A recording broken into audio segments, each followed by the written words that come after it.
সৃষ্টিকুলের মূল। সেই সৃষ্টিকুলের মূল একটা শেয়ারের মধ্যে যার এই বিষয়টা তুলে ধরা হয়। মিলাদ শরীফ যখন আমরা পড়ি, অনেক সময় মিলাদের কিয়ামের মধ্যে একটা শের পড়া হয়, বাঈসে ইজাদে আলম, বাঈসে ইজাদে আলম মুজাবে হাওয়া ওয়া আদম, হায় তেরি জাতে মুকররম সালাওয়াতুল্লাহ আলাইকা। বাঈসে ইজাদে আলম, সৃষ্টিকুলের ওসিলা হে নবী মুহাম্মদ সাল্লাল্লাহু আলাইহি ওয়াসাল্লাম আপনি। সেই নবী করিম সাল্লাল্লাহু আলাইহি ওয়াসাল্লাম আদম আলাইহিস সালাতু ওয়াস সালামের বংশধর হয়ে 570 খ্রিস্টাব্দে মানুষ আকৃতিতে এই পৃথিবীতে শুভাগমন করলেন জন্মগ্রহণের মাধ্যমে। তখন থেকে নবীর পরিচয়ের দ্বিতীয় পর্ব, নবীর ইতিহাসের দ্বিতীয় পর্ব, মানব রূপে নবী মুহাম্মদ সাল্লাল্লাহু আলাইহি ওয়াসাল্লাম, এর আগ পর্যন্ত কখন থেকে আরশ, কুরসি, লৌহ কলম সৃষ্টির আগে থেকে আমাদের নবী অস্তিত্ব সম্পন্ন ছিলেন, এবং তখন তার অস্তিত্ব ছিল নূরানি। কিসের বলেন? নূরানি। নবীকে নূর বলতে ভয় লাগে?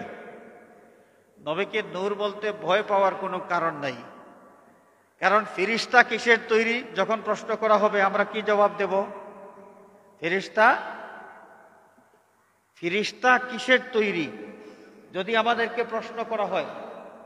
আমরা ফেরেশতা বিশ্বাস করি কি করি না? যদিও খালি চোখে ফেরেশতাদেরকে দেখা যায় না, কিন্তু আমাদের ইমানের একটা বিষয়, ইমানে মুফাসসালের মধ্যে আছে না, আমানতু বিল্লাহি ওয়া মালাইকাতিহি, আমি আল্লাহকে বিশ্বাস করি, ওয়া মালাইকাতিহি, আল্লাহর ফেরেশতাদেরকে বিশ্বাস করি। যদিও জীবনে দেখি নাই, কিন্তু ফেরেশতাদের অস্তিত্ব আমাদের ঈমান সংশ্লিষ্ট বিষয়, আমাদের ফেরেশতা এর অস্তিত্ব মানতেই হবে। তো ফেরেশতা যদি থাকেন তাহলে ফেরেশতা কিসের তৈরি যদি প্রশ্ন করা হয়, তাহলে ফেরেশতাদের যে পরিচয় পাওয়া যায়, জিসমুন নূরানিয়্যুন, এরা নূরের তৈরি। এরা কিসের তৈরি? ফেরেশতা কিসের তৈরি? নূরের তৈরি। তাহলে ফেরেশতা নূরের তৈরি বললে শিরিক হয় না? অনেকেই মনে করেন যে আল্লাহ হচ্ছে নূর, এখন নবীকেও যদি নূর বলা হয় তাহলে শিরিক হয়ে যাবে, আল্লাহর সাথে মিলানো হয়ে যাবে। তো বাদ দিলাম নবীর বিষয়, তো ফেরেশতাদেরকে কি বলবেন? ফেরেশতাদেরকে তো নূরের তৈরি বলতেই হবে। তো তখন কি আল্লাহর সাথে শরিক হবে না?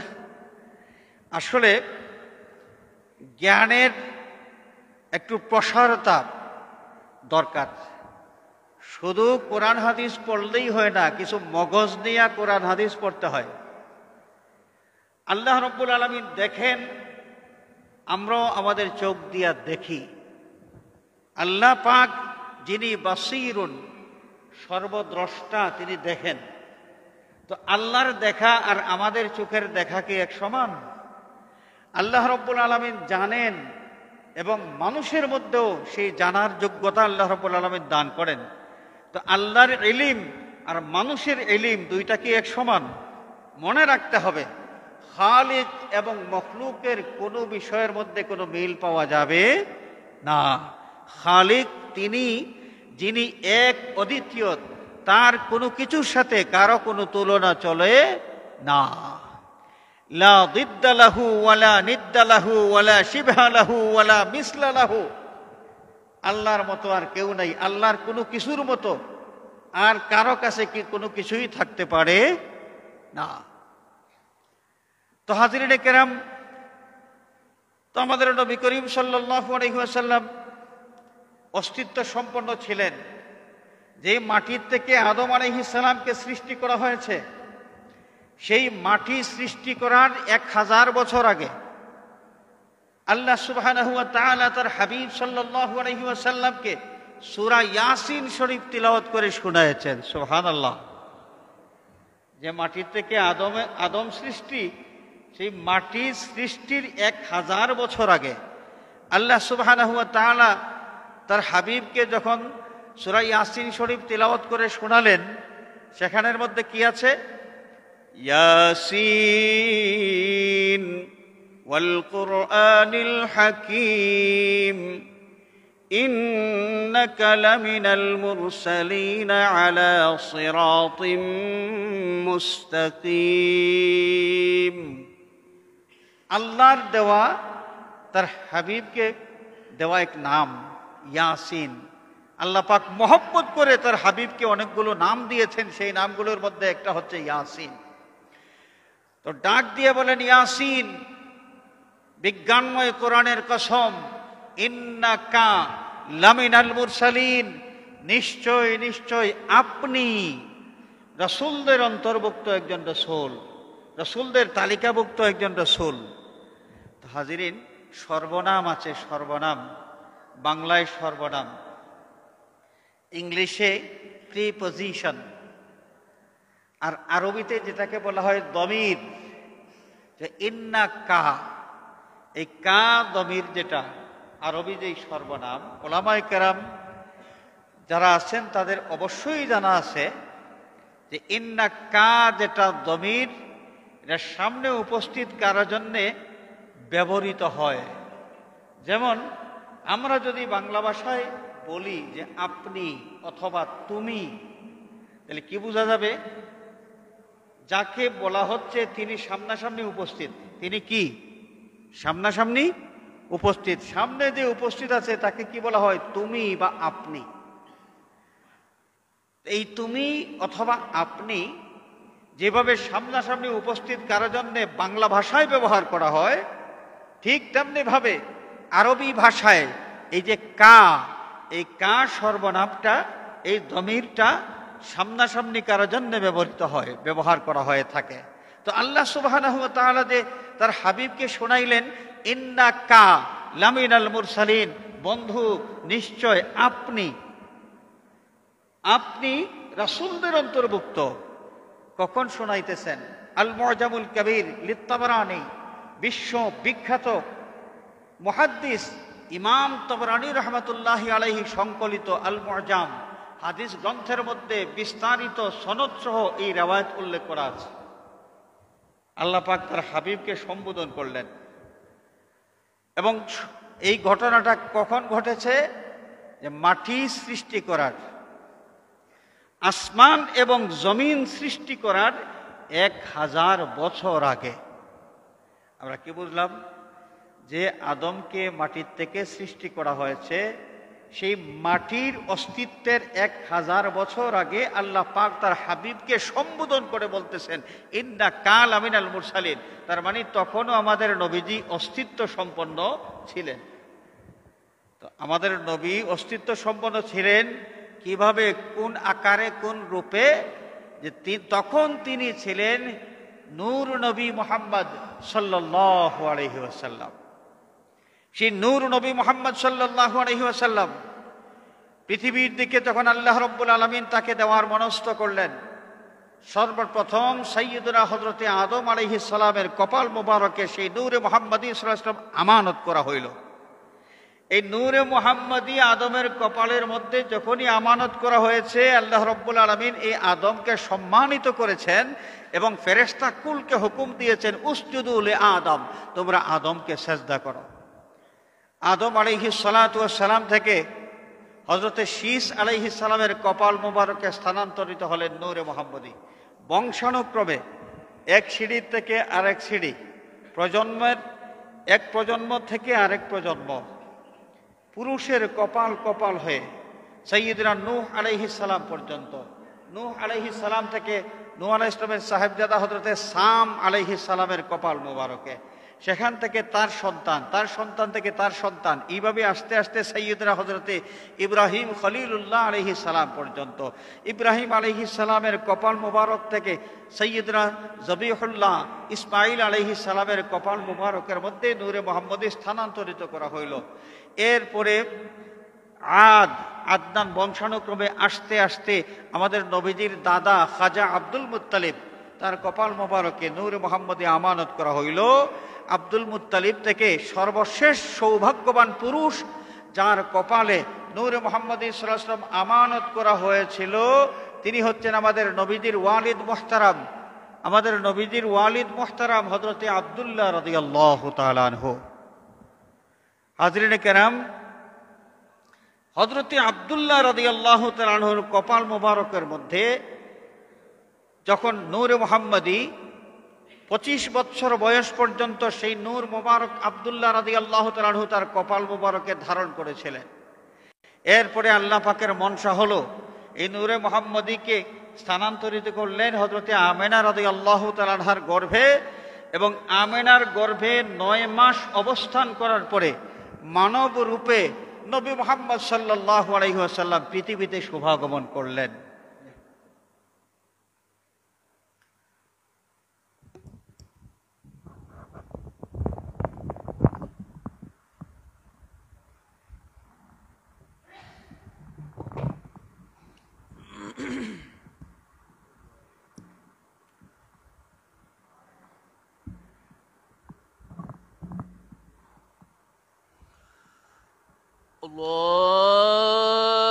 الله أكبر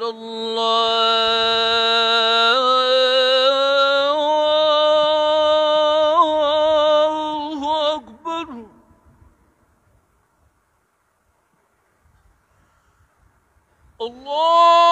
الله أكبر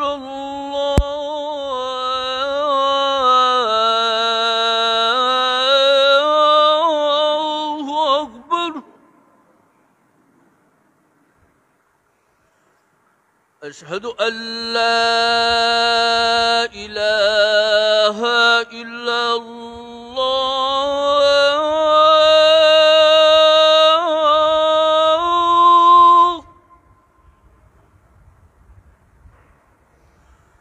أشهد أن لا إله إلا الله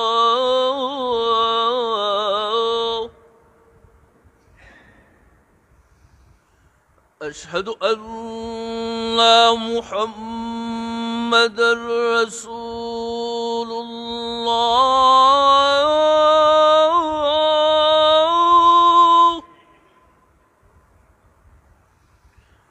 أشهد أن محمدا رسول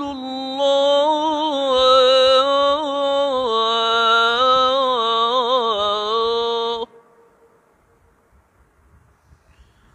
حي على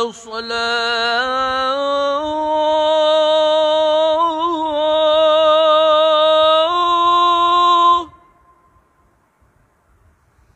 حي على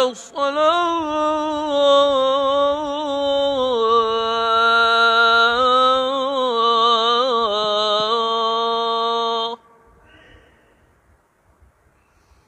حي على الفلاح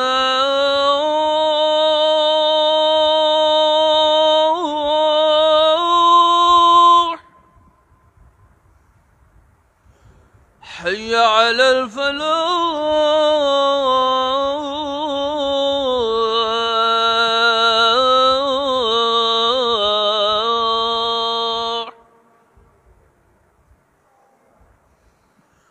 الله أكبر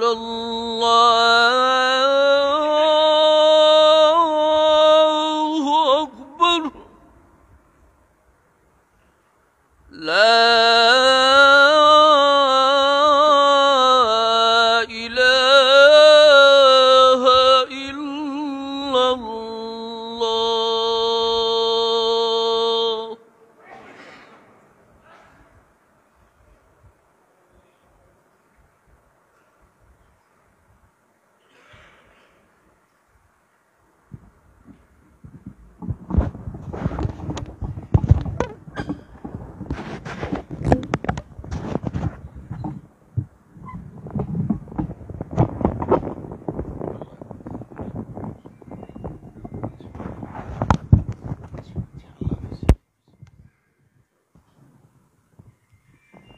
صلى الله على سيدنا ومولانا محمد وعلى آله وأصحابه وسلم صلى الله على سيدنا ومولانا محمد وعلى آله وأصحابه وسلم صلى الله على سيدنا ومولانا محمد وعلى آله وأصحابه وسلم। তো হাজিরিন কেরাম, আল্লাহর হাবিব সাল্লাল্লাহু আলাইহি ওয়াসাল্লাম পৃথিবীতে শুভাগমন করলেন। নবীর আগমনী বার্তা আল্লাহ পাক নবীর বেলাদত শরীফের মিলাদুন নবীর 9 মাস আগে আসমান জমিন সব এলাকার ফেরেশতা যে যেখানে আছেন সকলকে জানিয়ে দিলেন। আল্লাহর নবী সাল্লাল্লাহু আলাইহি ওয়াসাল্লামের বেলাদত শরীফের 9 মাস আগে নবীর জন্মের কথা, নবী পৃথিবীতে শুভাগমন করবেন, নবীর জন্ম হবে, এই শুভ সংবাদ পৃথিবীর সমস্ত জীব জন্তুর মধ্যে আল্লাহ রাব্বুল আলামিন প্রচার করে দিলেন। সকলের মধ্যে খুশির জোয়ার দেখা গেল যে রাহমাতুল লিল আলামিন পৃথিবীতে শুভাগমন করবেন। আর বেশি দেরি নাই, আমরা রাহমাতুল লিল আলামিনকে পেয়ে যাব। আল্লাহ রাব্বুল আলামিন তার হাবিব সাল্লাল্লাহু আলাইহি ওয়াসাল্লামকে যদিও সর্বশেষ নবীর দায়িত্ব পালন করার জন্য পৃথিবীতে পাঠিয়েছেন, নবী আগমন করলেন সব নবীর পরে, কিন্তু এই নবী আগমন করবেন এই সংবাদটা সাইয়্যিদুনা হযরতে আদম আলাইহিস সালাতু ওয়াস সালাম থেকে শুরু করে হযরতে ঈসা আলাইহিস সালাম পর্যন্ত সর্বকালের সমস্ত নবী রাসূলের মাধ্যমে প্রত্যেক নবী রাসূলের যুগের মানুষের কাছে আল্লাহ রাব্বুল আলামিন প্রচারের ব্যবস্থা করে দিলেন। নবী আসবেন আসবেন আসবেন, নবী আগমন করবেন, পৃথিবীতে শুভাগমন করবেন, এই বার্তাটা শুরু হয়েছে বাবা আদম আলাইহিস সালাতু ওয়াস সালাম থেকে। সর্বশেষ হযরতে ঈসা রূহুল্লাহ আলাইহিস সালাতু ওয়াস সালাম তার জাতির সামনে একদিন এক বক্তব্য দিলেন। সেই বক্তব্যের মধ্যে তিনি কি বলেছিলেন আল্লাহ রাব্বুল আলামিন কোরআনে কারীমের মাধ্যমে আমাদেরকে জানিয়ে দিয়েছেন। وَإِذْ قَالَ عِيسَى ابْنُ مَرْيَمَ يَا بَنِي إِسْرَائِيلَ إِنِّي رَسُولُ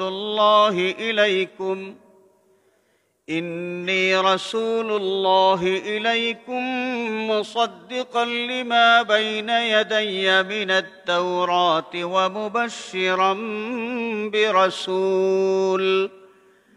ومبشرا برسول يأتي من بعد اسمه أحمد।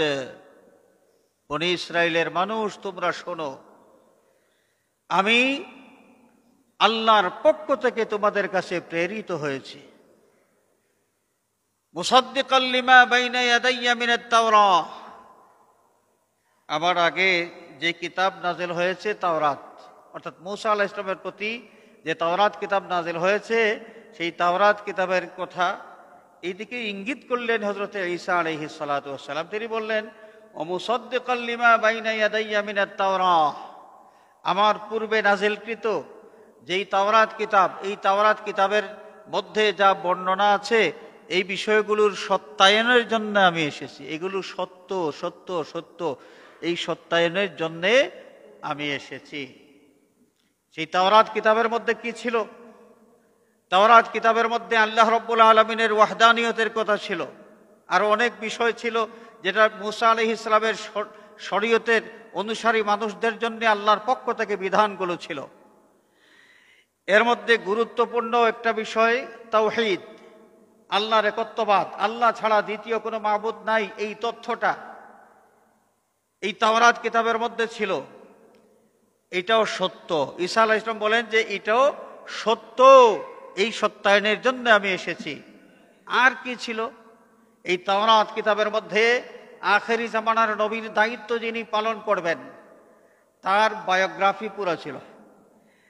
তিনি কে, তার নাম কি, বাবার নাম কি, কোন বংশ থেকে কোন অঞ্চলে তিনি জন্মগ্রহণ করবেন, সমস্ত বর্ণনা ছিল তাওরাত কিতাবের মধ্যে। আখিরি জামানার নবীর স্বাস্থ্য কেমন হবে, উচ্চতা কেমন হবে, চুল মোবারক কেমন হবে, দাড়ি মোবারক কেমন হবে, রং কেমন হবে, মানুষের সাথে তার আচার ব্যবহার কেমন হবে, তিনি কোন পদ্ধতিতে হাঁটবেন, কোন পদ্ধতিতে চলবেন, বসবেন, উঠবেন, সব কিছুর ডিটেইলস তাওরাত কিতাবের মধ্যে ছিল। নবী ঈসা আলাইহিস সালাতু ওয়াস সালাম বলতেন, ওয়া মুসাদ্দিকাল লিমা বাইনা ইয়াদাইয়া মিনাত তাওরাহ, আমার আগে যে তাওরাত কিতাব নাজিল হয়েছে, এই তাওরাত কিতাবের মধ্যে যা কিছুর বর্ণনা দেওয়া আছে সব কিছুর সত্যতা এটা প্রকাশ করার জন্য আমি পৃথিবীতে শুভাগমন করেছি। এরপরে তিনি কি বললেন, ওয়া মুবাশশিরাম বিরাসূলিন ইয়াতি মিন বা'দি ইসমুহু আহমদ, এবং আমি তোমাদেরকে শুভ সংবাদ দিচ্ছি, আমি তোমাদের জন্য শুভ সংবাদ দানকারী। কিসের শুভ সংবাদ? বিরাসূলিন ইয়াতি মিন বা'দি, একজন রাসূল আমার পরে আগমন করবেন যার নাম হবে আহমদ, ইসমুহু আহমদ। ওয়া মুবাশশিরাম বিরাসূলিন ইয়াতি মিন বা'দি ইসমুহু আহমদ। হাজিরিনে কেরাম, তাহলে যেই নবী পৃথিবীতে শুভাগমন করলেন সব নবীর পরে, তার আগমন বার্তাটা সর্বপ্রথম নবীর দায়িত্ব যিনি পালন করলেন, সেই বাবা আদম আলাইহিস সালাতু ওয়াস সালাম থেকে শুরু করে ঈসা আলাইহিস সালাম পর্যন্ত সর্বকালের সমস্ত নবী রাসূলের মাধ্যমে আল্লাহ রাব্বুল আলামিন এই আগমন বার্তাটা যে প্রচার করার ব্যবস্থা করলেন, এর মাধ্যমে তার হাবিব সাল্লাল্লাহু আলাইহি ওয়াসাল্লাম সৃষ্টি কুলের মধ্যে অতুলনীয় মর্যাদার অধিকারী, এই বিষয়টা বিশ্ববাসীর সামনে প্রকাশ করে দিলেন। সুবহানাল্লাহ। নবীজি পৃথিবীতে শুভাগমন করলেন, অলৌকিক অনেক ঘটনা তখন ঘটল, বিস্তারিত ইতিহাস বলার সুযোগ নাই। আমি আপনাদের সামনে একটা বিষয় নবীর বেলাদত সম্পর্কে, বেলাদুন নবী বা মিলাদুন নবী সাল্লাল্লাহু আলাইহি ওয়াসাল্লাম প্রসঙ্গে কয়েকটা বিষয়, টুকরা টুকরা কয়েকটা বিষয় তুলে ধরতে চাই। এর মধ্যে একটা হলো যে এই নবীর আগমনকে স্মরণ করে, নবীর জন্মকে স্মরণ করে দুনিয়ার মুমিন মুসলমান দ্বারা তারা ঈদে মিলাদুন নবী পালন করেন। নবী জন্মগ্রহণ করেছেন, পৃথিবীতে এসেছেন এবং 63 বছরের দুনিয়ার জীবন শেষ করে আবার এ দুনিয়াও ছেড়ে চলে গিয়েছেন। প্রায় 1500 বছর হয়ে গেল, এখনো প্রতি বছর আমরা নবীর জন্মকে স্মরণ করার কি দরকার? নবীর জন্মের কথা স্মরণ করে মাহফিল কায়েম করা, মিলাদুন নবী মাহফিল এগুলোর ব্যবস্থা করা, এটার কি প্রয়োজন এবং এর অস্তিত্ব সাহাবায়ে কেরামের যুগে পাওয়া যায় কিনা একটা প্রশ্ন। অনেক ভাই তো বলেন যে মিলাদুন নবী মাহফিল কি সাহাবায়ে কেরাম করেছেন? শুনেন, সহিহ মুসলিম আমরা নাম শুনেছি তো, সিত্তার বিশুদ্ধতম যে 6টা গ্রন্থ, হাদিস শরীফের বিশুদ্ধতম 6টা গ্রন্থের একটা হলো সহিহ মুসলিম। মুসলিম শরীফের মধ্যে একটা রিওয়ায়াত এসেছে এবং এই রিওয়ায়াতটা নাসাই শরীফের মধ্যেও আছে, মুসনাদ আবি ইয়ালার মধ্যেও আছে, হাদিস শরীফের অনেকগুলো কিতাবের মধ্যে এই রিওয়ায়াত আছে। এই রিওয়ায়াতের মধ্যে কি আছে? সাইয়্যিদুনা হযরতে মুআবিয়া রাদিয়াল্লাহু তাআলা আনহু থেকে বর্ণিত হাদিস যে খারাজা রাসূলুল্লাহ সাল্লাল্লাহু আলাইহি ওয়াসাল্লাম আলা হালাকাতিন মিন আসহাবিহি ফাকালা লাহুম মা আজলাসাকুম। আল্লাহর নবী সাল্লাল্লাহু আলাইহি ওয়াসাল্লাম মসজিদে নববী শরীফের মধ্যে ছিলেন, নামাজ আদায় হলো, নামাজ শেষ করে সাহাবায়ে কেরাম অনেকেই মসজিদ থেকে বের হয়ে প্রত্যেকের নিজ নিজ কাজের দিকে চলে গেলেন।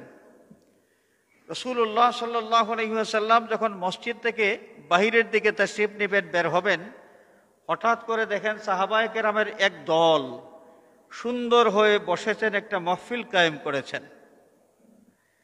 আল্লাহর হাবিব সাল্লাল্লাহু আলাইহি ওয়াসাল্লাম সাহাবায়ে কেরামের এই দলকে দেখার পর তাদের কাছে তাশরিফ নিলেন, তাদের কাছে গিয়ে প্রশ্ন করলেন, মা আজলাসাকুম, আমার সাহাবীরা, তোমরা যে মাহফিল কায়েম করেছো, এখানে কোন বিষয়ে তোমরা বসেছো? কিসের মাহফিল এটা? এই মজলিসটা কিসের মজলিস? সাহাবায়ে কেরাম জবাব দিলেন, জালাসনা ইয়া রাসূলুল্লাহ, আমরা এখানে মজলিস কায়েম করেছি। কিসের মজলিস? নাযকুরুল্লাহ ওয়া নাহমাদুহু, নাযকুরুল্লাহ ওয়া নাহমাদুহু আলা মা হাদানা লিল ইসলাম। এই মজলিস আমরা কায়েম করেছি আল্লাহর জিকিরের জন্যে, আল্লাহর প্রশংসার জন্যে। আমরা প্রশংসা কেন করব? আল্লাহর শুকরিয়া আদায়ের জন্যে। শুকরিয়া কেন আদায় করব? যে আল্লাহ রাব্বুল আলামিন মেহেরবানি করে যে আমাদেরকে ইসলাম ধর্মের হেদায়েত দান করেছেন, আমরা মুসলমান হইতে পেরেছি, এই একটা কারণ। আরেকটা কারণ, ওয়া মান্না বিকা আলাইনা, ওয়া মান্না আলাইনা বিকা, ইয়া রাসূলুল্লাহ, আপনাকে আমাদের মধ্যে পাঠানোর মাধ্যমে আল্লাহ রাব্বুল আলামিন যে আমাদের প্রতি যে দয়া করেছেন, আপনাকে আমাদের মধ্যে পাঠানোর মাধ্যমে আল্লাহ রাব্বুল আলামিন যে দয়া করেছেন, ওই ঘটনাটাকেও স্মরণ করে আমরা আল্লাহর শুকরিয়া আদায় করার জন্য এই মাহফিল কায়েম করেছি। তাহলে দুইটা কারণ তারা উল্লেখ করলেন। মাহফিল কায়েমের দুইটা কারণ। একটা কারণ, আল্লাহ রাব্বুল আলামিন তাদেরকে যে মুসলমান হওয়ার সুযোগ দিয়েছেন, তৌফিক দিয়েছেন, সৌভাগ্য দিয়েছেন, এই কারণে তারা আল্লাহর শুকরিয়া আদায় করবেন। আর আরেকটা কারণ, যে নবী করিম সাল্লাল্লাহু আলাইহি ওয়াসাল্লামকে তারা যে পেয়েছেন, নবীর এই পৃথিবীতে আগমন এবং নবী পৃথিবীতে আগমন করার কারণেই তারা যে নবীর উম্মত হইতে পেরেছেন, আল্লাহ পাক এই নবীকে দান করার মাধ্যমে যে দয়া প্রদর্শন করেছেন, নবী প্রাপ্তিকে স্মরণ করে তারা আল্লাহর শুকরিয়া আদায় করার জন্য এই মাহফিল কায়েম করেছেন। সুবহানাল্লাহ। হাজরিনে কেরাম, আল্লাহ সুবহানাহু ওয়া তাআলা যে নবী পাঠিয়েছেন, নবী যদি পৃথিবীতে শুভাগমন না করতেন, আমরা আজকে যারা এই মসজিদে হাজির হয়েছি, আমরা কেউ কিন্তু নবীর উম্মত হওয়ার সুযোগ পাইতাম না। এই নবী পৃথিবীতে শুভাগমন না করলে সাইয়্যিদনা আবু বকর, ওমর, ওসমান, আলী, সাহাবায়ে কেরামের যুগ থেকে নিয়ে আজ পর্যন্ত এবং কিয়ামত পর্যন্ত যারা ঈমানদার হবেন, যারা ঈমানদার ছিলেন, আছেন এবং ঈমানদার থাকবেন, এরা কেউই কিন্তু এই নবীর উম্মত হওয়ার সুযোগ লাভ করতে পারতেন না। তো সাহাবায়ে কেরাম এই বিষয়টা স্মরণ করেছেন, স্মরণ রেখেছেন। এজন্যে তারা এই নবী প্রাপ্তিকে আল্লাহর দেওয়া বিশেষ দয়া হিসেবে আল্লাহর শুকরিয়া আদায় করতেছেন। সুবহানাল্লাহ। সহিহ মুসলিম শরীফের হাদিস, নাসাই শরীফের হাদিস, আল্লাহর নবী যখন এই কথা শুনলেন, তখন নবী কি তাদেরকে বলেছিলেন যে আমি তো পৃথিবীতে এসেছি, জন্মগ্রহণ করেছি, এটা আবার স্মরণ করার কি দরকার? নবীজি এই কথা বলেন নাই। আল্লাহর নবী তাদেরকে প্রশ্ন করেছেন যে তোমরা আল্লাহর কসম খেয়ে বলো যে কারণ আমার কাছে বর্ণনা করেছো, তোমরা এই কারণেই এখানে মাহফিল কায়েম করেছো, এই মজলিস কায়েম করেছো। সাহাবায়ে কেরাম কসম করে বললেন, ইয়া রাসূলুল্লাহ, আল্লাহর কসম খেয়ে বলছি, এই উদ্দেশ্যেই আমরা এই মজলিস কায়েম করেছি। আল্লাহর নবী আবার তাদেরকে প্রশ্ন করলেন যে তোমরা আল্লাহর কসম খেয়ে বলো যে তোমরা কি এই উদ্দেশ্যেই মজলিস কায়েম করেছো? সাহাবায়ে কেরাম দ্বিতীয়বার কসম খেয়ে বললেন, ইয়া রাসূলুল্লাহ, এই কারণেই আমরা মজলিস কায়েম করেছি। আল্লাহর নবী তৃতীয়বার আবার বললেন যে তোমরা আল্লাহর কসম খেয়ে বলো, তোমরা কি এই কারণেই মজলিস কায়েম করেছো? সাহাবায়ে কেরাম তৃতীয়বার কসম খেয়ে বললেন, ইয়া রাসূলুল্লাহ, এই কারণেই আমরা মজলিস কায়েম করেছি। এবারে নবী করিম সাল্লাল্লাহু আলাইহি ওয়াসাল্লাম তাদের উদ্দেশ্যে ফরমাইলেন যে তোমাদের কাছ থেকে আমি কসম গ্রহণ করেছি, কসম খাইয়া তোমরা এই স্বীকারোক্তি আমার কাছে দিয়েছ, এমন নয় যে তোমরা মিথ্যা কথা বলতে পারো, এই কারণে তোমাদের কাছ থেকে আমি কসমের মাধ্যমে বক্তব্যটা শুনতে চেয়েছি। এই তোমাদের ব্যাপারে মিথ্যা বলার সন্দেহ আমি করি না। মিথ্যা বলার সন্দেহ যদি না থাকে, তাহলে কসম নিয়া এই কথাটা শোনার জন্য আল্লাহ নবী কেন চেষ্টা করলেন? নবী করিম সাল্লাল্লাহু আলাইহি ওয়াসাল্লাম ফরমাইলেন, আমি যে কসমটা নিয়েছি, তোমরা যে এই মজলিস কায়েম করেছো, মজলিসটা অনেক গুরুত্বপূর্ণ, গুরুত্ব বোঝানোর জন্যই আমি এই কসমটা নিয়েছি।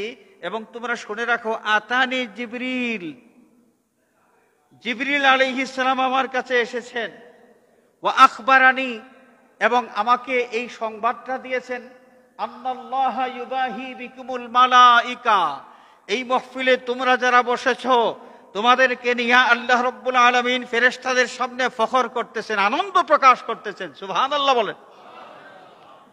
তাহলে নবী করিম সাল্লাল্লাহু আলাইহি ওয়াসাল্লাম পৃথিবীতে এসেছেন, নবীর আগমনের কথা স্মরণ করে মাহফিল কায়েম করলে আল্লাহ খুশি না বেজার?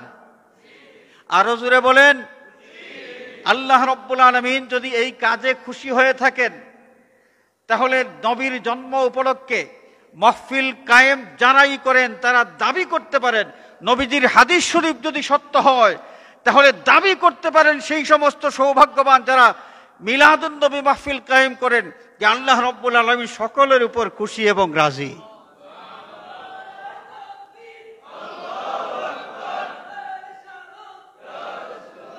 হাজরিনে জিন্দাবাদ। থামেন থামেন থামেন। হাজরিনে কেরাম, যে এই যে মিলাদুন নবী মাহফিল, নবীর আগমনকে স্মরণ করে মাহফিল সাহাবায়ে কেরাম করেছেন এবং তারা শুভ সংবাদ পেয়েছেন স্বয়ং নবী করিম সাল্লাল্লাহু আলাইহি ওয়াসাল্লামের জবান মুবারক থেকে। কিসের শুভ সংবাদ? যে আল্লাহ রাব্বুল আলামিন এদের যারা নবীর আগমন স্মরণ করে মাহফিল কায়েম করেন তাদের উপর আল্লাহ রাব্বুল আলামিন খুশি। তাদের উপর আল্লাহ রাব্বুল আলামিন কি খুশি? ফেরেশতাদের সামনে আল্লাহ বড়াই করেন যে এই দেখো আমার বন্দারা কি করতেছে। তো হাজরিনে কেরাম, আল্লাহ রাব্বুল আলামিন যত নিয়ামত আমাদেরকে দান করেছেন, নিয়ামতের কথা যেন আমরা ভুলে না যাই। আল্লাহর পক্ষ থেকে নির্দেশনা এসেছে। শুনেন, বনি ইসরাইলের মানুষকে আল্লাহ পাক কি করেছেন? আমাদের নবীর যুগের বনি ইসরাইলের মানুষ যারা, তাদের উদ্দেশ্যে আয়াতে কারিমা নাজিল হলো, ইয়া বনি ইসরাঈল আযকুরু নি'মাতি আল্লাতী আন'আমতু আলাইকুম ওয়া আন্নী ফাদ্দালতুকুম আলাল আলামিন। ওরে বনি ইসরাইল, উযকুরু নি'মাতি আল্লাতী আন'আমতু আলাইকুম, আমি তোমাদেরকে যত নিয়ামত দান করেছি আমার নিয়ামত প্রাপ্তির কথা তোমরা স্মরণ করো। ওয়া আন্নী ফাদ্দালতুকুম আলাল আলামিন, এবং তোমরা এই বিষয়টাও স্মরণ করো যে তোমাদেরকে আমি জগতের সকলের উপর মর্যাদাবান করেছি, তোমাদেরকে সম্মান দিয়েছি। এই আয়াতে কারিমার তাফসীরের মধ্যে পাওয়া যায়, তাফসীর ইবনে কাসির, তাফসীর খাজিন সহ আরো বিভিন্ন তাফসীরের কিতাব খুললে পাওয়া যায় যে আল্লাহ রাব্বুল আলামিন বনি ইসরাইলের মানুষকে নিয়ামতের কথা স্মরণ করার হুকুম দিলেন। এই নির্দেশনা এসেছে আমাদের নবীর যুগের বনি ইসরাইলের মানুষ যারা ছিল তাদের প্রতি। আর কোন নিয়ামতের কথা তারা স্মরণ করবে? তাদের পূর্বপুরুষ প্রায় ১৫০০ বছর আগে থেকে যারা আল্লাহর নিয়ামত লাভ করেছিল, যেমন এই বনি ইসরাইলের মানুষ আল্লাহর পক্ষ থেকে মান্না ও সালওয়া বেহেশতি খাবার তারা লাভ করেছিল। সুবহানাল্লাহ। বেহেশতি খাবার, এটা বনি ইসরাইলের জন্য বড় মর্যাদার একটা বিষয় ছিল। আর কেউ দাবি করতে পারবে না এই কথা যে আমি বেহেশতি খাবার খেয়েছি, কিন্তু বনি ইসরাইলের মানুষকে আল্লাহ রাব্বুল আলামিন এই দুনিয়ার জীবনে বেহেশতি খাবার দিয়েছেন। আল্লাহ পাক বলেন তোমরা এটা স্মরণ করো। কাদেরকে বলতেছেন? আমাদের নবীর যুগের বনি ইসরাইল। আর মান্না সালওয়া নাজিল হয়েছে ওই ১৫০০ বছর আরো আগে। আল্লাহ পাক বলেন সেই আগের ঘটনা তোমরা স্মরণ করো, যদিও ঘটনা ঘটেছে অনেক আগে। তোমাদের পূর্বপুরুষ যেটা ভোগ করেছেন তোমরা তো তাদেরই উত্তরসূরি, সুতরাং তোমরা স্মরণ করো সেই নিয়ামতের কথা। বনি ইসরাইলের মানুষ ফেরাউনের ভয়ে যখন মিশর থেকে বের হয়েছিল, ধু ধু রোদের মধ্যে সেই মরুভূমিতে তারা অবস্থান করতেছিল, আল্লাহ রাব্বুল আলামিন তাদের মাথার উপর ওয়াযাল্লালনা আলাইকুমুল গামাম। আল্লাহ পাক স্মরণ করে দিচ্ছেন যে তোমাদের পূর্বপুরুষ যখন মিশর থেকে বের হয়েছিল, এই প্রচন্ড রোদের মধ্যে যখন মরুভূমিতে অবস্থান করেছিল, তাদের মাথার উপর মেঘমালা দিয়ে আমি ছায়ার ব্যবস্থা করেছিলাম। বনি ইসরায়েলের মানুষ, তোমরা স্মরণ করো, এক সময় তোমরা মিশরের সেই কুখ্যাত ফেরাউন এবং ফেরাউনের কবিলা কিপ্তি যারা, তাদের বাড়ির চাকর তোমরা ছিলে। বনি ইসরায়েলের পুরুষ যারা ফেরাউনের বাহিনীর মানুষের বাড়ির বাহিরের কাজ করত, আর মহিলা যারা বাড়ির ভিতরে জিয়ের কাজ করত। সামাজিক কোনো মান মর্যাদা তাদের ছিল না, চাকর চাকরানি ছিল বনি ইসরায়েলের নারী পুরুষ। আল্লাহ রাব্বুল আলামিন কুখ্যাত ফেরাউন এবং তার বংশের যত পুরুষ আছে, যত সৈন্য সামন্ত আছে, সকলকে পানির মধ্যে ডুবিয়ে মারার মাধ্যমে মিশর যখন খালি করলেন, বনি ইসরায়েল আবার সেই মিশরে ফিরে আসলো। এক সময় যেই মহিলারা তাদের মালকিন ছিল, পরবর্তীতে বনি ইসরায়েলের পুরুষ যারা এই মহিলাদেরকে বিয়ে শাদী করলো, তারা সাহেব হয়ে গেল এবং বনি ইসরায়েলের মানুষ সেই মিশরে ইজ্জতের জীবন যাপন করতে শুরু করলো। আল্লাহ রাব্বুল আলামিন স্মরণ করায় দিলেন সেই ঘটনা। এবং আরেকটা বিষয়, একই গোষ্ঠীর মধ্যে এত নবী রাসূল আর কোন গোষ্ঠীর, পৃথিবীর অন্য কোনো গোষ্ঠীর মানুষ লাভ করে নাই। বনি ইসরায়েলের মধ্যে আল্লাহ রাব্বুল আলামিন যত নবী রাসূল দিয়েছেন, তা আল্লাহ রাব্বুল আলামিন তাদেরকে বললেন, উযকুরু নি'মাতি আল্লাতী আন'আমতু আলাইকুম, আমি যত নিয়ামত তোমাদেরকে দিয়েছি, আমার নিয়ামতগুলো তোমরা স্মরণ করো, ভুলে যেও না, স্মরণ করো। নিয়ামত প্রাপ্তির কথা তোমরা আলোচনা করো। হাজিরিন, সেই ১৫০০ বছর আগে যেই নিয়ামতগুলো বনি ইসরায়েলের পূর্বপুরুষ লাভ করেছিল, ১৫০০ বছর পরের প্রজন্ম যারা বনি ইসরায়েলের, তাদেরকে আল্লাহ রাব্বুল আলামিন বলছেন যে তোমরা স্মরণ করো। আমাদের নবীজি সাল্লাল্লাহু আলাইহি ওয়াসাল্লাম পৃথিবীতে শুভাগমন করেছেন ১৫০০ বছর আগে। আমরা কি নবী প্রাপ্তির কথা স্মরণ করব না? আমাদের নবী আল্লাহর দেওয়া সবচেয়ে বড় নিয়ামত ছিলেন, আর নিয়ামাতুল কুবরা আলাল আলাম। পৃথিবীর মধ্যে আল্লাহর দেওয়া সবচেয়ে বড় নিয়ামত ছিলেন আমাদের নবী সাল্লাল্লাহু আলাইহি ওয়াসাল্লাম। যেই নবীর আগমন এটা সৌভাগ্যের কারণ হিসেবে, আল্লাহর দয়া হিসেবে সাহাবায়ে কেরাম এটাকে মূল্যায়ন করেছেন এবং নবীর আগমনকে স্মরণ করে তারা মাহফিল কায়েম করেছেন। সেই নবীজি সাল্লাল্লাহু আলাইহি ওয়াসাল্লামের স্মরণে আজকে যদি মিলাদুন নবী মাহফিলের আয়োজন হয়, তাহলে এটা ভালো কাজ হবে না খারাপ কাজ হবে? ভালো কাজ না খারাপ কাজ? আমাদের সমাজে কিছু লোক আছে যাদের খাইয়া দেয়া কোনো কাজ নাই, খামাখা একটা বিষয় ভুল ব্যাখ্যা দিয়া মুসলমানদের মধ্যে ধাক্কাধাক্কি, মারামারি, দলাদলি এগুলো তৈরি করতে চায়। তৈরি করতে চায়। মিলাদুন নবী যারা পালন করেন, মিলাদুন নবী অস্বীকারী একদল মানুষ, তারা মিথ্যা তোহমত দিয়া বলে যে মিলাদুন নবী পালনকারী বেদাতীরা সিরাতুন নবী মানে না। এটা কত বড় জাহালতপূর্ণ একটা কথা এবং এটা মিথ্যাচার। কারণ মিলাদুন নবী আমরা যারা পালন করি, আমরা কি নামাজ পড়ি না? নামাজ পড়া এটা তো সিরাতুন নবী। মিলাদুন নবী আমরা যারা পালন করি, আমরা কি রোজা রাখি না? রোজা রাখা এটাও তো সিরাতুন নবী। মিলাদুন নবী আমরা যারা পালন করি, আমরা কি কোরআনে কারীম তেলাওয়াত করি না? এটা তো সিরাতুন নবী। মিলাদুন নবী আমরা যারা পালন করি, আমরা কি হালাল হারাম তমিজ করি না? হালাল হারাম তমিজ করে না কিছু লোক আছে, তারা দুষ্টা মানুষ, তারা তো আছে, তাদের কথা বাদ। হালাল হারাম মেনে চলা এটা সিরাতুন নবী। আমরা যারা মিলাদুন নবী পালন করি, আমরা কি সব সময় হারামের মধ্যে ডুবে থাকি না হালাল হারাম তমিজ করার চেষ্টা করি? আমরা তো সিরাতুন নবী পালন করেই যাচ্ছি।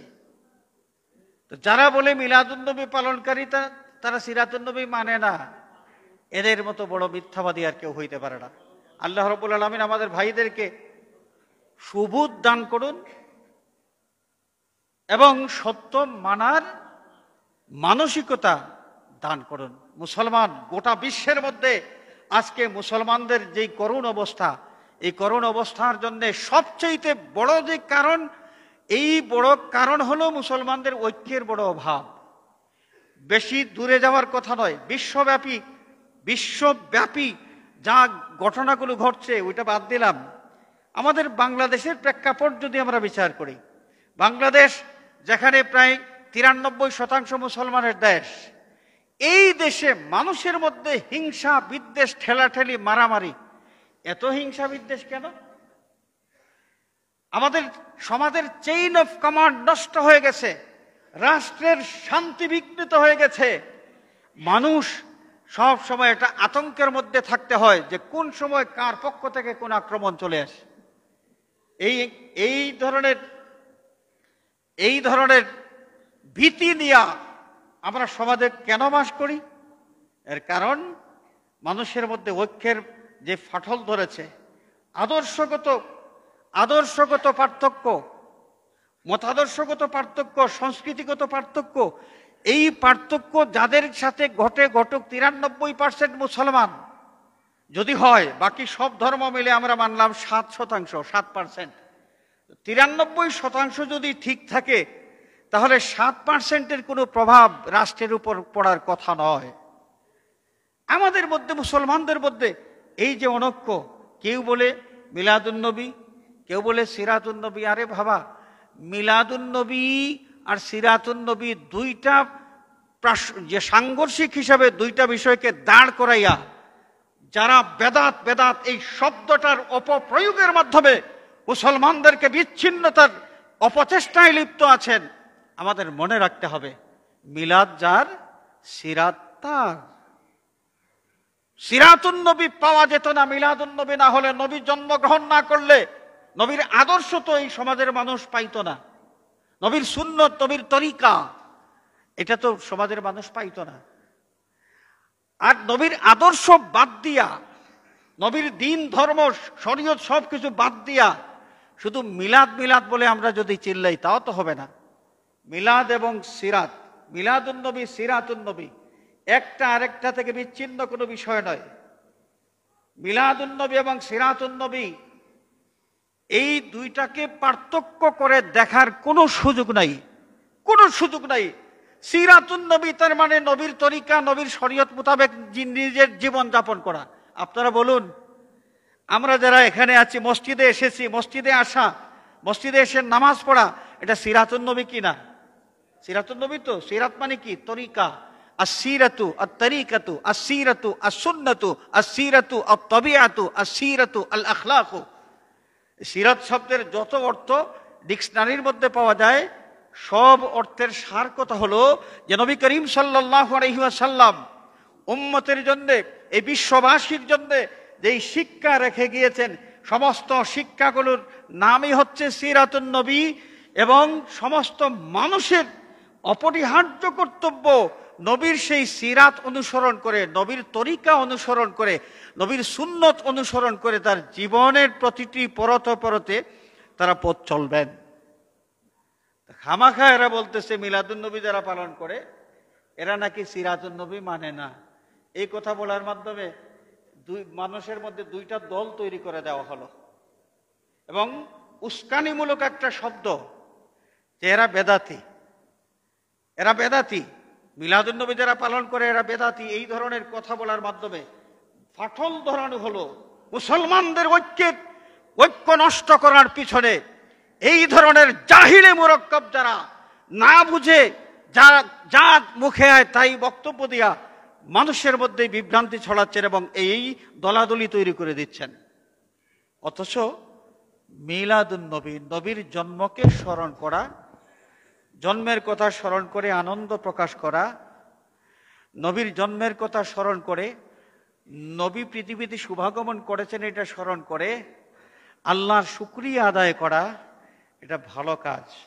মিলাদুন্নবী উদযাপন করা এটা হচ্ছে আমরে মুস্তাহসান, এটা ভালো কাজ। কেউ করলে সওয়াব পাবে, না করলে কোনো সমস্যা নেই। কোনো কিছু না করা এক জিনিস, আর এটা অস্বীকার করা আরেক জিনিস। আসরের নামাজ মোট 8 রাকাত, ফরজ 4 রাকাত, আর ফরজ 4 রাকাতের আগে সুন্নত আছে আরো কত, 4 রাকাত। তো আমরা কি সব সময় 8 রাকাত নামাজ পড়তে পারি? অনেক সময় ঝামেলার কারণে ফরজের আগের 4 রাকাত নামাজ আমরা পড়তে পারি না বা পড়ি না, কোনো গুনাহ হবে না, কিন্তু পড়লে লাভ, এটা অবহেলার কোনো সুযোগ নেই। এখন কেউ আসরের ফরজের আগের 4 রাকাত নামাজ আদায় করলে তিনি সওয়াবের অধিকারী হবেন, তার আমলনামার মধ্যে সওয়াব যোগ হবে। যদি তিনি এই আমলটা না করতে পারেন, না করেন, তাহলে তার কোনো গুনাহ হবে না। আমল না করা এক জিনিস, আর কেউ যদি বলে যে আসরের ফরজ 4 রাকাতের আগে আর কোনো নামাজ নাই, এই 4 রাকাত নামাজকে যদি অস্বীকার করে, এটাকে যদি বেদাত বলে, এটাকে নাজায়েজ ফতোয়া দেয়, এটাকে যদি হারাম ফতোয়া দেয়, তাহলে কিন্তু ভেজালটা লাগলো। ভেজাল কি লাগলো? শরীয়তের বিরোধিতা হয়ে গেল। শরীয়ত যেটাকে ভালো আমল হিসাবে স্বীকৃতি দিয়েছে, এই ভালো আমলটা কেউ করতে পারলে সওয়াব পাবে, না করলে গুনাহ হবে না, কিন্তু এইটা করা ঠিক নয়, এটা করা হারাম, এই ধরনের কথাবার্তা যদি বলে, তাহলে ইসলামের প্রতিপক্ষ হয়ে যাওয়ার কারণে তার ঈমান চলে যাবে। মিলাদুন্নবী আপনি পালন করবেন না, করবেন না, অসুবিধা কি? আপনার এক বিন্দু গুনাহ হবে না, যেহেতু তামাম দুনিয়ার সমস্ত উলামায়ে কেরাম এটাকে আমরে মুস্তাহসান বলেছেন। আমরে মুস্তাহসান হলো নফল, যেটা করলে সওয়াব, না করলে কোনো গুনাহ হবে না। তা আপনি করবেন না, কিন্তু এটা নাজায়েজ, এটা বেদাত। এই ফতোয়াবাজি করার মাধ্যমে মুসলমানদের মধ্যে আগুন লাগাই দিবেন, এই অধিকার আপনি পাইলেন কই থেকে? দেখেন, মিলাদুন্নবীর ব্যাপারে আশরাফ আলী থানভী সাহেব, আমরা নাম তো শুনেছি, আশরাফ আলী থানভী সাহেব নাম শুনেছি। এই থানভী সাহেব মিলাদুন্নবীর উপর খুতবা দিয়েছেন। তিনি রবিউল আউয়াল মাসে, তিনি নিজে বলেছেন যে সারা বছর বিভিন্ন বিষয়ে আমি খুতবা দিয়ে থাকি, বক্তব্য দিয়ে থাকি, বয়ান দিয়ে থাকি, কিন্তু রবিউল আউয়াল মাস আসলে এই মাসে কেবলমাত্র মিলাদুন্নবী প্রসঙ্গেই আমি আলোচনা করে থাকি। সুবহানাল্লাহ। থানভী সাহেব পুরা রবিউল আউয়াল মাস ব্যাপী যত বয়ান দিতেন, সব কিসের উপর? কোন বিষয়ে? মিলাদুন্নবী বিষয়ে। তিনি নিজে আত্মজীবনীর মধ্যে এটা উল্লেখ করেছেন। তো তার এই সংক্রান্ত যত বক্তব্য, এটা একত্রিত করে একটা কিতাব সংকলন করা হয়েছে। তার নাম হলো খুতুবাতে মিলাদুন নবী। এই খুতুবাতে মিলাদুন নবী কিতাবের মধ্যে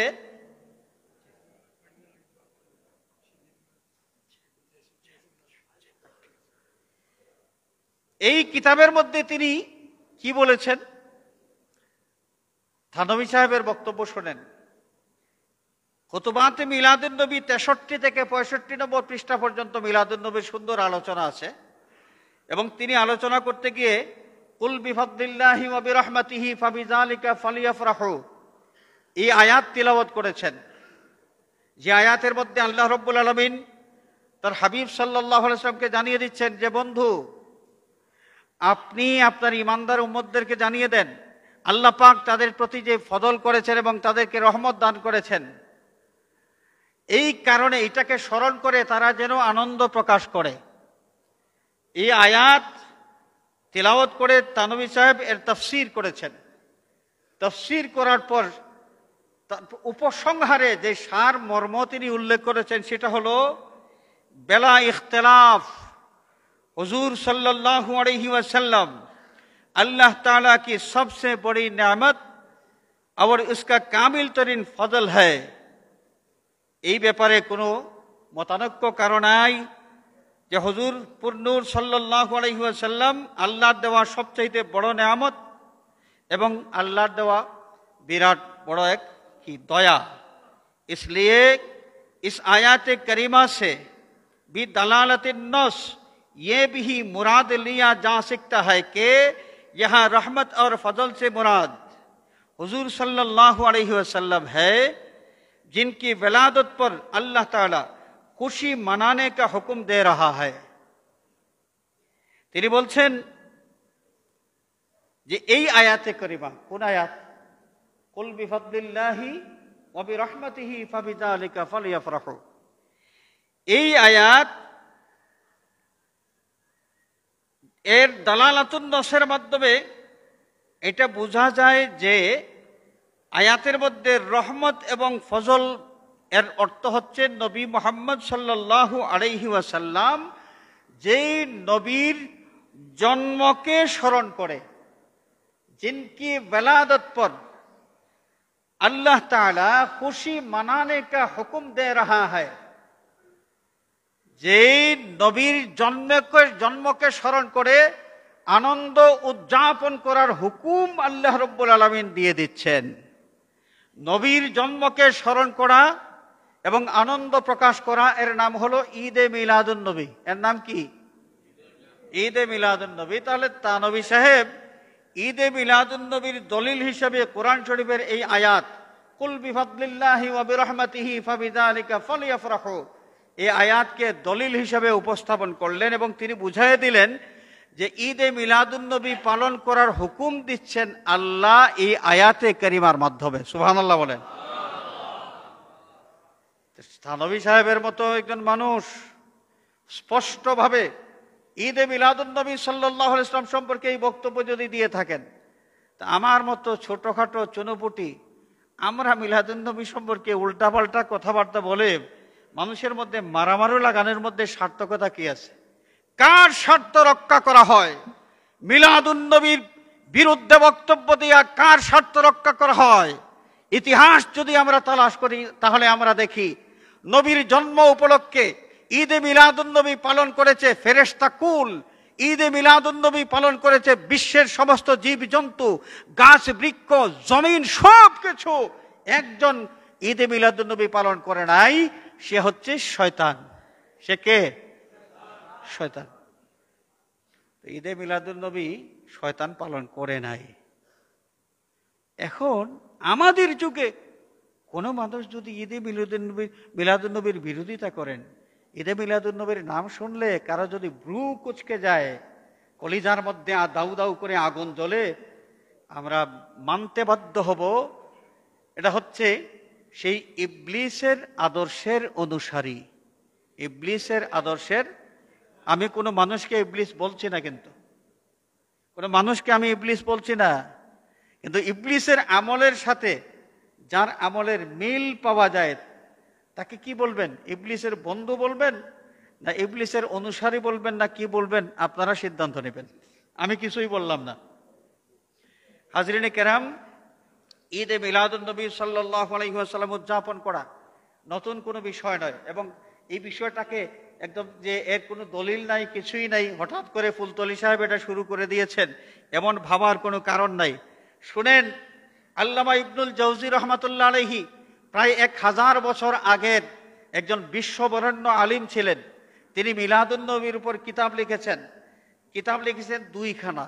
একটা হলো বায়ানুল মিলাদিন নববী সাল্লাল্লাহু আলাইহি ওয়াসাল্লাম, আর একটা হচ্ছে মাউলিদুল আরুস। 2টা কিতাব লিখেছেন। এখানে একটা কিতাবের মধ্যে তিনি উল্লেখ করেছেন বায়ানুল মিলাদিন নববী, এই কিতাবের 58 নম্বর পৃষ্ঠার মধ্যে 58 নম্বর কিতাবের মধ্যে তিনি বলছেন, লা জালা আহলুল হারামাইন শরীফাইন ওয়াল মিসর ওয়াল ইয়ামান ওয়াশ শাম ওয়া সাইরি বিলাদিল আরব মিনাল মাশরিকি ওয়াল মাগরিবি ইয়াহতাফিলুনা বিমজলিসি মাউলিদিন নবী সাল্লাল্লাহু আলাইহি ওয়াসাল্লাম ওয়া ইয়াফরাহুনা বিকুদুমি হিলালি শাহরি রবিউল আউয়াল ويهتمون اهتماما بليغا على السماع والقراءة لمولد النبي صلى الله عليه وسلم وينالون بذلك أجرا جزيلا وفوزا عظيما। তিনি যে মিশরের অধিবাসী, ইয়ামান, শাম এবং পুরা আরব বিশ্বের মধ্যে পূর্ব থেকে পশ্চিম পর্যন্ত সর্বত্র ইয়াহতাফিলুনা বিমজলিসি মাউলিদিন নবী সাল্লাল্লাহু আলাইহি ওয়াসাল্লাম, প্রত্যেক জায়গায় মিলাদুন নবীর মাহফিলের আয়োজন হয়ে থাকে। ওয়াফরাহুনা বিকুদুমি হিলালি শাহরি রবিউল আউয়াল, এবং এই অঞ্চলের বিশাল অঞ্চলের মানুষ রবিউল আউয়াল মাস আসলেই তারা আনন্দ উদযাপন করতে থাকেন, কারণ এই সেই মাস যেই মাসে রাহমাতুল লিল আলামিন পৃথিবীতে শুভাগমন করেছেন। ويهتمون اهتماما بليغا على السماع والقراءة لمولد النبي صلى الله عليه وسلم এবং গুরুত্ব সহকারে নবীর জন্মগ্রহণের যে ঘটনাবলী আছে সেই ঘটনাবলী এগুলো আলোচনা এবং শোনার মাহফিল তারা কায়েম করে থাকেন। ওয়ায়ানালুনা বিযালিকা আজরান জাযীলান ওয়া ফাওজান আযীমা, এবং এই মিলাদুন নবী মাহফিল আয়োজনের মাধ্যমে তারা আল্লাহর পক্ষ থেকে অনেক বেশি সওয়াব পাওয়ার অধিকারী হয়ে থাকেন। সুবহানাল্লাহ। তাহলে মিলাদুন নবী কি ফুলতলি থেকে শুরু হয়েছে? ফুলতলি সাহেব কি এর সূচনা করেছেন? এটাকে খাটো করে দেখার এই দুঃসাহস তারা পাইল কোত্থেকে? হাজরিনে কেরাম, অনেক কথা আছে মিলাদুন নবী সম্পর্কে। দেখেন, গোটা বিশ্বের যত লামাযহাবী আছে, সমস্ত লামাযহাবীদের যিনি ইমাম, মাযহাব মানে না কিছু লোক আছে, তো এই যে আমাদের সমাজে কিছু পুরুষ মানুষ আছে এইভাবে নামাজ পড়ে, আমাদের বাংলাদেশে যারা মহিলাদের মতো বুকে হাত দিয়ে নামাজ পড়ে, এরাই হচ্ছে লামাযহাবী। গোটা দুনিয়ায় লামাযহাবী যারাই আছে তাদের ইমাম হলেন ইবনে তাইমিয়া। এই ইবনে তাইমিয়া সাহেব, যিনি 728 হিজরিতে ইন্তেকাল করেছেন, তার লেখা একটা কিতাব ইক্তেদাউস সিরাতিল মুস্তাকিম, এই কিতাবের 406 নম্বর পৃষ্ঠার মধ্যে তার যে বক্তব্য শুনেন। ফাতাযীমুল মাউলিদি ওয়া ইত্তিখাযুহু মাওসিমান ক্বাদ ইয়াফআলুহু বা'দুন নাস। রাসূল পাক সাল্লাল্লাহু আলাইহি ওয়াসাল্লামের জন্মের ঘটনা এগুলো সম্মানের সাথে স্মরণ করা, সম্মানের সাথে এগুলো স্মরণ করা, বরণ করা এবং নবীর জন্মের কথা আলোচনা করা। ওয়া ইত্তিখাযুহু মাওসিমান, এবং এই নবীর জন্মের মাস আসলে এই সময়কালকে মিলাদুন নবীর মাহফিল আয়োজনের একটা মোক্ষম সময় হিসাবে গ্রহণ করা, যেটা কিছু মানুষ করে থাকেন, যেটা কিছু মানুষ করে থাকেন। ওয়া ইয়াকুনু লাহু ফীহি আজরুন আযীমুন, যারা করে থাকেন এই কাজ করে তারা অনেক বেশি সওয়াব পাওয়ার অধিকারী হয়ে থাকেন। সুবহানাল্লাহ। তারা সওয়াব কেন পাবেন? লিহুসনি কাসদিহি ওয়া তাযীমিহি লিরাসূলিল্লাহি সাল্লাল্লাহু আলাইহি ওয়াসাল্লাম। তাদের যে খুলুসিয়তের সাথে যারা নবীর মহব্বত প্রকাশ করা এবং নবীকে সম্মান প্রদর্শন করার জন্য এই মাহফিলগুলোর আয়োজন করে থাকেন, এটা ভালো কাজ। এবং এই ভালো কাজ যারা করেন, এরা এই কাজের মাধ্যমে, অর্থাৎ মিলাদুন নবী মাহফিল আয়োজনের মাধ্যমে অনেক বেশি সওয়াব পাওয়ার অধিকারী তারা হয়ে থাকেন। সুবহানাল্লাহ। তো ইবনে তাইমিয়া সাহেবও এই সত্যটা স্বীকার করলেন যে কাজটা ভালো, কেউ যদি করতে পারে অনেক বেশি সওয়াব পাওয়ার অধিকারী হইতে পারবে। তো ইবনে তাইমিয়া